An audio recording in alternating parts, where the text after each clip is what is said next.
کیا ہاضمے کی خرابی آپ کا رمضان خراب کر رہی ہے؟ السلام علیکم دوستو، رمضان کی برکتوں کا مہینہ ہے، لیکن اکثر ہم افطار کے بعد پیٹ میں گیس، جلن اور بھاری پن کی وجہ سے عبادت پر توجہ نہیں دے پاتے۔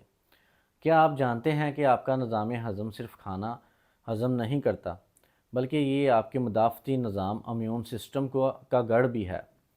اگر ہاضمہ درست نہیں تو صحت ممکن نہیں۔ آج کی ویڈیو میں ہم بات کریں گے کہ اس رمضان آپ اپنے پیٹ کو کیسے خوش رکھ سکتے ہیں۔ علامت کی پہچان۔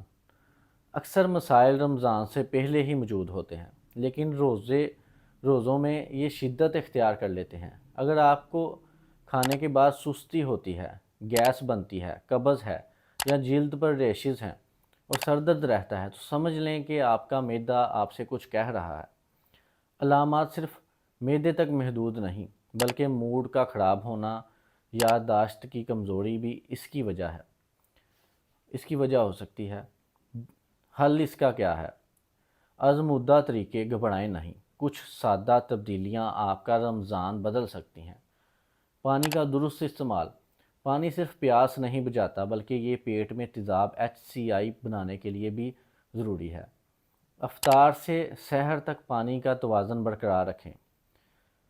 کھانا خوب چبا کر کھائیں۔ ہاضمے کا پہلا مرحلہ منہ سے شروع ہوتا ہے۔ کھانے کو اتنا چبائیں کہ پیٹ کو کم محنت کرنی پڑے۔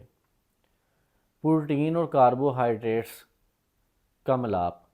اگر آپ کا معدہ کمزور ہے تو گوشت اور بھاری نشاستہ جیسے دالیں یا چاول ایک ساتھ کھانے سے پرہیز کریں، کیونکہ یہ ہاضم ہونے سے مشکل پیدا کرتی ہیں۔ سفید چاول اور سفید ڈبل روٹی سے دوری، یہ سوزش پیدا کرتے ہیں۔ ان کی جگہ براؤن رائس یا چکی کا آٹا استعمال کریں۔ سوشل ایکٹنگ، سکون سے کھائیں۔ افطار میں جلدی نہ کریں، بلکہ پرسکون انداز میں بیٹھ کر کھانا کھائیں۔ میری 2 خاص تجاویز: ہمیشہ کھانے کا آغاز سلاد سے کریں، یہ آپ کے نظام ہضم کو وارم اپ کر دیتا ہے۔ کھانے کے بعد کالی چائے یا کافی کے بجائے، جو جسم کو خشک کر دیتی ہیں، پودینے یا کیمومائل ٹی کا کپ پئیں، یہ ہاضمے کو سکون دیتا ہے۔ دی وارننگ، یاد رکھیں صرف دوائیاں کھا کر علامات کو دبانا حل نہیں۔ اگر آپ کو مسلسل سینے میں جلن یا تیزابیت رہتی ہے تو یہ معدے میں تیزاب کی کمی یا آنتوں کے مسائل کی علامت ہو سکتی ہے۔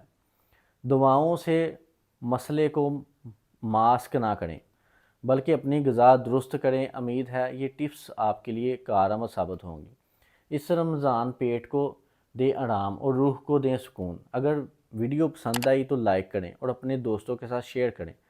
آپ کو رمضان میں ہاضمے کا سب سے زیادہ مسئلہ کب ہوتا ہے؟ کمنٹس میں ضرور بتائیں۔ اگلی ویڈیو تک کے لیے اللہ حافظ۔